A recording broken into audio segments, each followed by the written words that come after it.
Another day of hazardous haze blotting out the city skyline. The unhealthy smoke from Canadian wildfires is forcing outdoor activities to be canceled across the tri-state and in the Diocese of Brooklyn.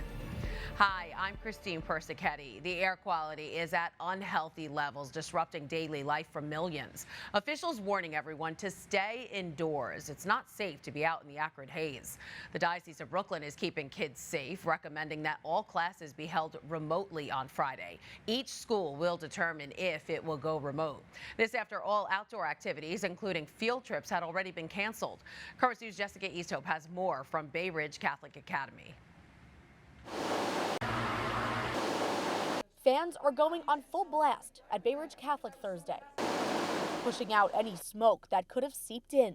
A white fog hangs just beyond the windows in Savannah Rice and Thomas O'Neill's 8th grade classroom. Because there was no windows, we couldn't see what it looked like, so we were very shocked. It was very yellow, so it was almost like a zombie apocalypse type of thing.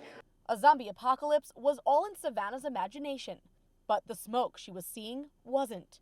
On Wednesday, the air quality index reached a record high of 405 in New York City. The index only goes up to 500. Savannah, Thomas, and their classmates were supposed to be on their way to a field trip at medieval times. But instead, on Thursday, they were back in the classroom. Their teacher, Eileen Downey, said it was for good reason. Never in 35 years have I seen anything like this. You couldn't even see. And they were, choking and coughing. Their canceled excursion came after the Diocese of Brooklyn Superintendent's Office called off all outdoor activities and field trips. Thankfully, it's being rescheduled, and these students were understanding. It was a smart idea because obviously our health is the first priority. It's nice to know that they have our backs and they want us to be safe. At school, they made the most of it, and Mrs. Downey made it a science lesson. What did you notice about the air quality between yesterday and today? It was skyrocketing. It's a big thing we discuss is the whole thing with climate change. They all know the numbers, so I'm glad that they're actually paying attention. Diocese of Brooklyn schools are recommended to go remote Friday, and all outdoor activities and field trips are on hold until the smoke dissipates. But the good news is rain is expected to improve the conditions, and the 8th grade will be at medieval times on Tuesday. In Bay Ridge, Jessica Easthope, Currents News. Even ahead of the announcement, schools across the Diocese of Brooklyn were moving their events indoors due to the unhealthy air quality. One of them included Our Lady of Trust Catholic Academy in Canarsie.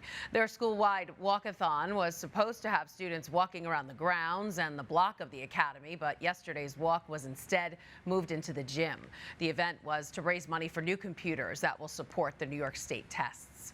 With Catholic schools canceling recess and outdoor activities due to the smoke, we spoke to infectious disease expert Dr. Robert Tabali about whether the precaution was entirely necessary. No, I think the caution is appropriate because if children are exercising, they're going to breathe more, they're going to bring more air in and air out.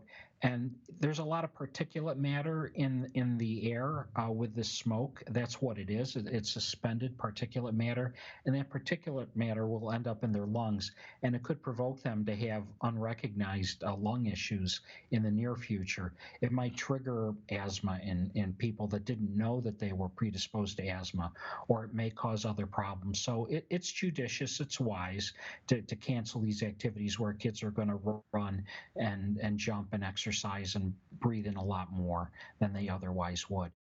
Some of the tips Dr. Tabali gave for dealing with the air quality: stay indoors, keep windows and doors shut as much as you can, and use air conditioning. And if you're driving, be sure to turn on the recirculating air function for your car AC. Doctors in Rome are keeping a close eye on Pope Francis. The Vatican says the Holy Father is doing well a day after abdominal surgery. He's alert and breathing on his own. A day after Pope Francis made a surprise trip to Gemelli Hospital in Rome, he was back in, this time for surgery. And the man who performed the operation said it all went well. The surgical operation and the general anesthesia were well tolerated by the Pope. Now he's awake, he's fine, and he's already at work. It's the second time this year the 86-year-old pontiff has worried the faithful after spending 4 days in the hospital in March for bronchitis. And it's the second time he's had abdominal surgery in 2 years. This time, Francis was placed under general anesthesia so doctors could repair a hernia the Vatican said was causing recurrent, painful, and worsening symptoms. Medical sources say it's probably related to the surgery that the Pope had to remove half his colon in 2021.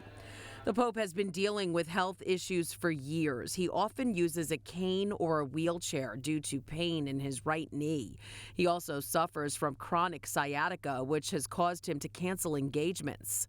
As the surgery went on, the faithful and even non-Catholics showed concern.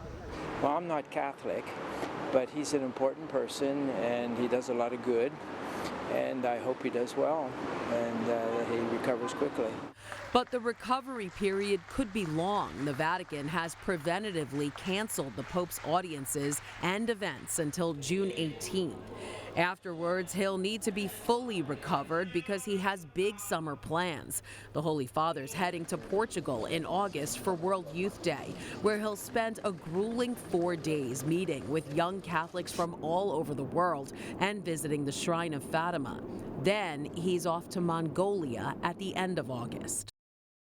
According to the Holy See, as a standard precaution, Pope Francis will stay in the hospital for 5 to 7 days. Catholic leaders are also extending their prayers to the Holy Father. Top Vatican Cardinal Pietro Parolin said, "We are close to the Pope with our affection. We accompany him with our prayers, hoping that everything will be resolved as soon as possible." Here in the U.S., Catholics are echoing those well wishes. New York's Cardinal Timothy Dolan tweeting out, "The Archdiocese of New York joins with countless faithful around the world in praying for a swift return to health of our Holy Father Francis." Finally tonight, Christian broadcaster and one-time presidential candidate Pat Robertson has passed away. Robertson died at his home in Virginia Beach at the age of 93. He founded the Christian Broadcasting Network, the first of its kind in the U.S. and one of the world's largest TV ministries. Its flagship program was The Daily Show. Robertson hosted the 700 Club, named for the 700 donors who launched it in 1961. In 1988, Robertson ran as a Republican presidential candidate. And before we go, do you have a story idea or want to share a tip?